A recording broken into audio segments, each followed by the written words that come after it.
Assalamualaikum warahmatullahi wabarakatuh. Izin memperkenalkan diri, nama Rika Amalia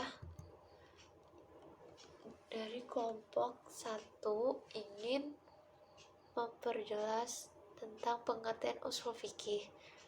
Ushul fikih adalah ilmu hukum dalam Islam yang mempelajari kaidah-kaidah, teori-teori, dan sumber-sumber secara terperinci dalam rangka menghasilkan hukum Islam yang diambil dari sumber-sumber tersebut.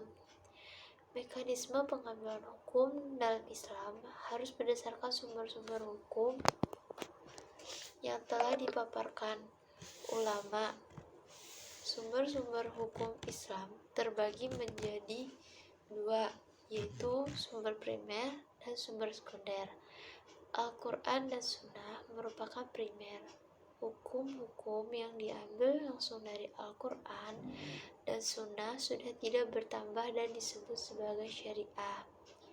Adapun sumber sekunder yaitu ijma, qiyas, dan sumber hukum lain. Hukum-hukum yang diambil dari sumber sekunder disebut fikih. Ijma dan qiyas merupakan sumber hukum yang disepakati oleh 4 mazhab fikih: Hanafi, Maliki, Syafi'i, dan Hambali. Sumber-sumber hukum lain seperti kebiasaan masyarakat, perkataan sahabat, istihsan diperselisihkan kedalifannya di antara masydad yang ada.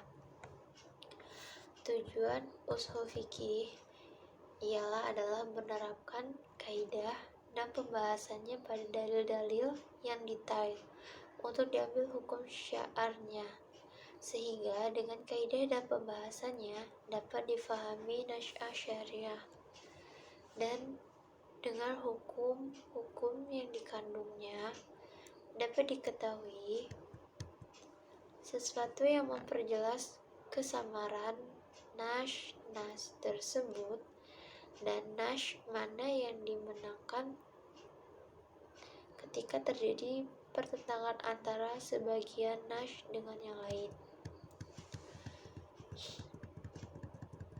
Sesuatu yang tidak boleh dilupakan dalam mempelajari ushul fikih ialah bahwa peranan ilmu pembantu sangat menentukan proses pembahasan dalam pembicaraan dan pembahasan materi ushul fikih sangat diperlukan.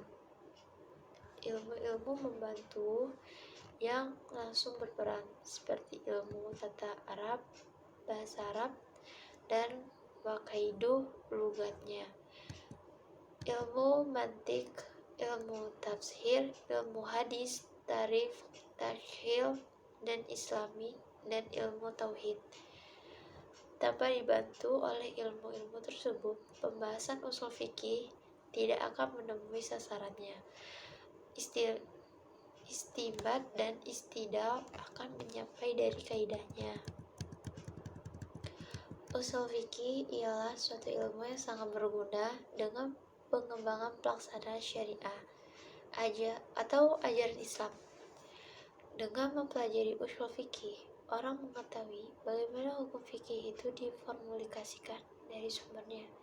Dengan itu, orang juga dapat memahami apa formulasi itu masih dapat dipertahankan dalam mengikuti perkembangan kemajuan ilmu pengetahuan sekarang, atau apakah ada kemungkinan untuk direformasikan. Dengan demikian, orang juga dapat merumuskan hukum atau penilaian terhadap kenyataan yang ditemukan sehari-hari dengan ajaran Islam yang bersifat universal itu. Maka kedudukan ushul fikih adalah sebagai dasar dari fikih Islam. Ushul fikih merupakan sumber-sumber atau dalil-dalil dan bagaimana cara menunjukkan dalil-dalil tersebut kepada hukum syara secara garis besar. Dengan kata lain, tanpa pembahasan mengenai ushul fikih, maka fikih dapat diciptakan karena ilmu ushul fikih yang merupakan ilmu dasar dari fikih harus difahami terlebih dahulu. Fungsi ushul fikih, manfaat atau fungsi dalam mempelajari ushul fikih yaitu 1. Dengan mempelajari ushul fikih akan memungkinkan untuk mengetahui dasar-dasar para mujtahid masa silam dalam membentuk pendapat fikihnya. Dengan demikian akan dimengerti betul secara mendalam, sehingga dengan itu bisa diketahui sejauh mana kebenaran pendapat-pendapat fikih dan berkembang di dunia Islam. Pengetahuan seperti itu akan mengantarkan kepada ketenangan mengamalkan pendapat-pendapat mereka. Kedua, dengan mengetahui usul fikih, kita akan mengetahui dasar-dasar dalam dalil, dapat menjelaskan mana saja dalil yang benar dan mana saja dalil yang palsu. Dalil yang benar adalah apa yang ada di dalam Al-Quran, hadis Rasulullah, serta perkara para sahabat. Sedangkan dalil yang palsu adalah seperti apa yang didakwakan oleh kaum Syi'i, di mana mereka mengatakan bahwa mimpi dari seorang yang mereka agungkan adalah dalil, atau juga kelompok lain yang mengatakan bahwa perkataan para tabi'in adalah dalil. Ini merupakan dalil yang palsu yang dapat merusak syariat Islam yang mulia ini. Ketiga, dengan studi ushul fikih, seorang akan memperoleh kemampuan untuk memahami ayat-ayat hukum dalam Al-Quran dan hadis hukum dalam sunnah Rasul. Kemudian, mengisbatkan hukum dari dua sumber tersebut dalam ushul fikih. Seorang akan memperoleh pengetahuan bagaimana seharusnya memahami sebuah ayat atau hadis dan bagaimana cara mengembangkannya. Oleh sebab itu, ulama-ulama mujtahid terlebih dahulu mengutamakan studi ushul fikih dari studi fikih itu sendiri. Sebab dalam mempelajari ushul fikih, seorang bukan saja mampu memakai, tetapi berarti mampu memproduktif fikih. Keempat, dengan ushul fikih kita dapat mengetahui cara berdalil yang benar, di mana banyak kaum muslimin sekarang yang berdalil namun dengan cara yang salah. Mereka berdalil namun dalil yang mereka gunakan tidak cocok atau tidak sesuai dengan pembahasan yang dimaksudkan, sehingga pemandangan salah dan hukum yang diambil secara keliru. Seperti halnya mereka menghalalkan maulid Nabi dengan dalil sunnahnya puasa Senin, yang mana ini sesuatu yang tidak berhubungan dengan sama sekali. Bagaimana kita bisa mengetahui bahwa itu adalah salah? Yakni dengan mempelajari ushul fikih. Terus kelima, ketika pada zaman sekarang timbul perkara-perkara yang tidak ada dalam masalah Nabi, terkadang kita bingung apa hukum melaksanakan demikian dan demikian. Namun ketika kita mempelajari ushul fikih, kita kan dapat berijtihad, terdapat suatu hukum yang belum dapat disebut dalam Al-Quran dan hadis, seperti halnya penggunaan komputer, mikrofon, dan lain-lain. Keenam, dalam ushul fikih akan dipelajari mengenai kaidah dalam berfatwa, syarat-syarat, serta adab-adabnya, sehingga fatwa yang diberikan sesuai dengan keadaan dari yang dinyatakan.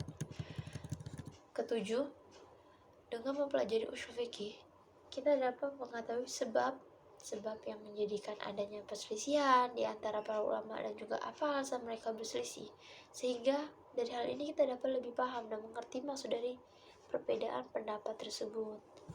Kedelapan, ushul fikih dapat menjauhkan seorang dari fanatik buta terhadap para kiai, ustadz, atau gurunya.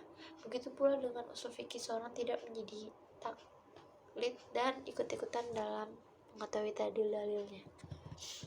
Ushul fikih yang ke-9 yaitu dapat menjaga akidah Islam dengan membantah syubah-syubah yang dilancarkan oleh orang-orang yang menyimpang, sehingga usul fikih merupakan alat yang bermanfaat untuk membendung dan menangkal segala bentuk kesesatan.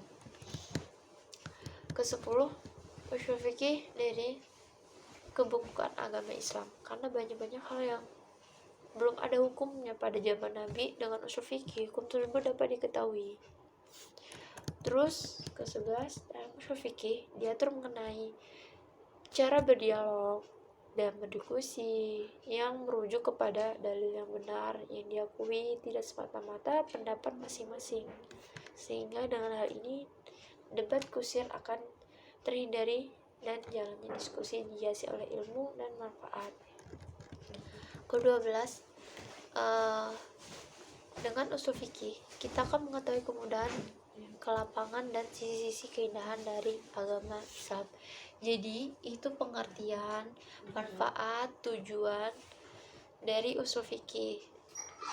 Sekian dari saya. Wassalamualaikum warahmatullahi wabarakatuh.